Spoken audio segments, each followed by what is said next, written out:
Now, once you connect the data sources, what you have is you can go to the recent sources. So there are various recent sources. If you have used, for example, if you have used a folder location for a particular file and you have all the files in that particular location, you don't have to explicitly mention the folder location every time. You can go to recent sources and you can, from there, you can navigate the file. Okay. This enter data is an option of entering data. So in case you manually want to enter data, okay, so that's an option of an enter data. Edit queries is basically you have edit queries option, like what are the query, if you want to create a query, if you want to modify a query, if you want to merge two files, if you want to change in data columns, you want to create calculated fields, tags, anything.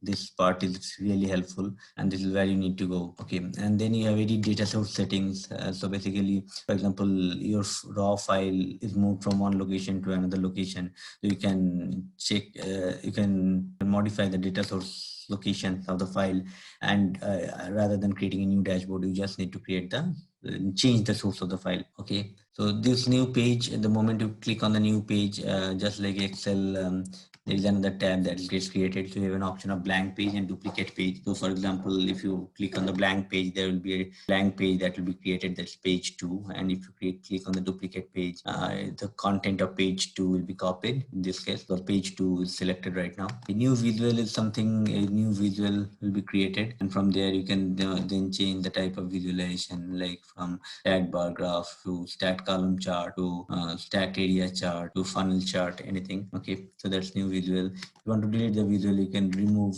you can click on the three dot and can remove visualization. So this is a button. So button is something which you can show it on the dashboard for for giving additional flexibility in navigating the dashboard. You have the option of including text box over here. You can include free text. Okay, free text. You can play around with the text here. So you can play around with the text. You can keep it bold. You can make it italic. You can make it underline. You can align it to the center like that. Okay, this free text. Image is to select an image like pictures. Format supported is BMP, DIB, JPG, TIF, TIFF, PNG. All these file formats are supported for pictures. Okay. Now you have shapes as well. You can include this. You can include a shape of it. You can fill the color. You have an option to fill the color, that what color you want. So these are to make the visualization more attractive. Then from marketplace, you can import a custom visual from marketplace. For that, you need to sign into your account. Okay,